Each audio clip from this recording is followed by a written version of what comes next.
What if a company worth $47 billion collapsed into bankruptcy just 4 years later? Not because demand disappeared overnight. Not because the idea was impossible. It wasn't a sudden failure. It wasn't bad luck. The truth is more unsettling. Growth, hype, and billions of dollars in investment masked structural weaknesses that quietly built up over time. WeWork wasn't just a co-working company. It was a symbol of modern startup ambition, celebrated as revolutionary, backed by billions, and valued like a tech giant. People everywhere marveled at its rapid rise, convinced it was unstoppable. Yet beneath the glossy headlines, cracks were forming, financial imbalances, risky leases, excessive spending, and leadership decisions that would soon put everything at risk. Today, we'll dive deep into how one of the most celebrated startups of the decade rose at lightning speed and then collapsed just as fast, leaving billions in losses and lessons for the entire business world. The rise and fall of WeWork, from $47 billion to bankruptcy. What if I told you a company once valued at $47 billion collapsed so dramatically that it became one of the most shocking business failures of the decade? Not in 20 years. Not over a slow decline, but in just a few years. This wasn't a traditional corporation weighed down by old systems. This was modern, trendy, backed by billions. This is the rise and fall of WeWork, the vision that captivated the world. In 2010, in New York City, Adam Neumann and Miguel McKelvey launched what seemed like a simple idea: shared office spaces for entrepreneurs and freelancers. But they didn't pitch it as real estate. They positioned it as a revolution. WeWork wasn't selling desks. It was selling community, belonging, purpose. Their branding described the company as elevating the world's consciousness. That language mattered because investors weren't just funding office space. They believed they were funding the future of work itself. And money poured in. By 2014, WeWork's valuation reached $1.5 billion. By 2016, it crossed $16 billion. Then came the game-changing partnership with SoftBank Group. SoftBank's Vision Fund invested billions, pushing WeWork's valuation to an astonishing $47 billion in early 2019. Let's pause on that number. $47 billion. At its peak, WeWork operated in 111 cities. Spanned 29 countries, managed over 800 locations, served approximately 600,000 members, generated $1.8 billion in revenue in 2018. To many, this looked unstoppable, but numbers can impress while hiding danger. Hypergrowth at any cost. Here's what most people didn't see. WeWork's business model carried a fundamental risk. The company signed long-term leases, often 15 to 20 years, committing to billions in fixed rental payments. Then, it rented those offices to members on flexible, short-term contracts. If customers left during a downturn, WeWork still owed landlords. That mismatch, long-term liabilities versus short-term income, created enormous exposure. And the financial losses were growing fast. In 2018, revenue, $1.8 billion. Net loss, $1.9 billion. They were losing more money than they made. In just the first half of 2019, revenue, $1.5 billion. Net loss, $904 million.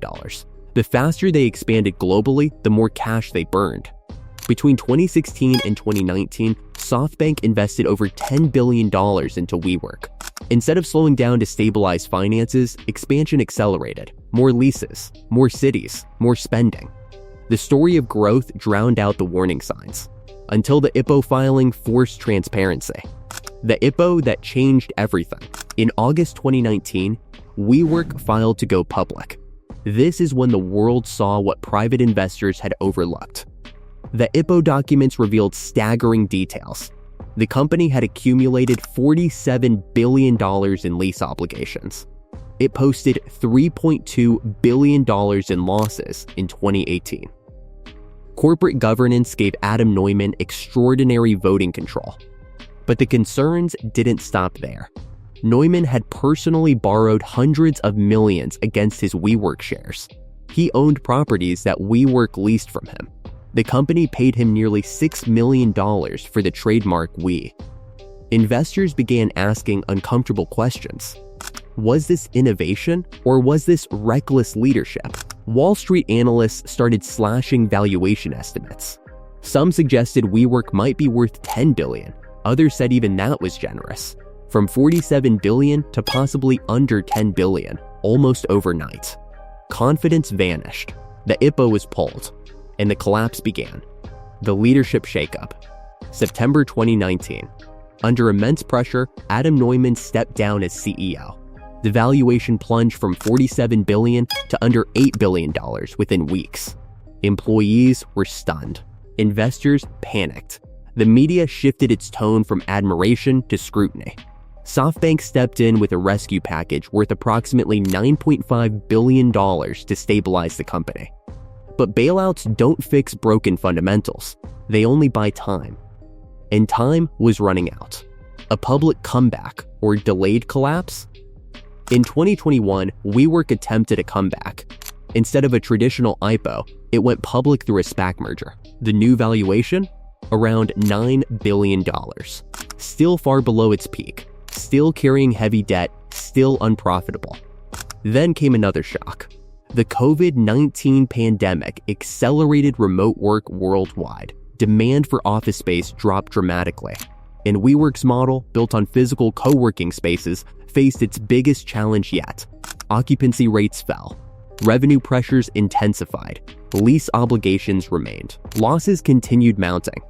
By 2023, the numbers became unsustainable. The final collapse. In November 2023, WeWork filed for Chapter 11 bankruptcy protection in the United States. From $47 billion to bankruptcy in just 4 years. It became one of the most dramatic startup implosions of the modern era. SoftBank reportedly lost over $14 billion on its WeWork investment. Thousands of employees were laid off globally. Landlords were forced to renegotiate contracts. Investors saw billions erased. The once celebrated unicorn had fallen, and it joined the list of infamous corporate collapses like Enron, Theranos, and Wirecard. Different sectors, same underlying patterns. What really went wrong? WeWork's downfall wasn't caused by one event. It was structural. Unsustainable business model. Long-term lease commitments combined with short-term revenue streams created imbalance. Excessive cash burn. Billions lost annually without a clear path to profitability. Weak corporate governance. Concentrated power in one leader, limited oversight, and conflicts of interest. Overvaluation in private markets. Massive capital inflows inflated valuation beyond operational reality. Narrative over numbers. The company marketed itself as a tech disruptor, but its margins resembled traditional real estate. When WeWork was private, excitement drove valuation. When it faced public scrutiny, the math didn't work. And in business, math always wins. The bigger lesson for billion-dollar empires. WeWork teaches a critical lesson about modern capitalism. Growth attracts attention. Attention attracts capital. Capital fuels expansion. But if the foundation is unstable, expansion accelerates collapse. Valuation is perception. Profitability is reality. For years, WeWork symbolized ambition, disruption, and bold leadership, but it also revealed how easily hype can mask financial fragility. No empire collapses overnight. The warning signs are usually there. Rising debt. Increasing losses. Centralized control. Unchecked confidence. The higher the valuation climbs, the thinner the margin for error becomes. And when reality catches up, it doesn't knock politely. It crashes through the door. Final reflection. At its peak, WeWork looked unstoppable. $47 billion. Global presence. Endless headlines praising its vision. But beneath that surface was imbalance. And imbalance over time leads to failure. The rise was fueled by belief. The fall was dictated by numbers. And the next billion-dollar empire rising today, it may already be walking the same line between vision and vulnerability. Because in business, no matter how powerful the narrative, sustainability decides survival.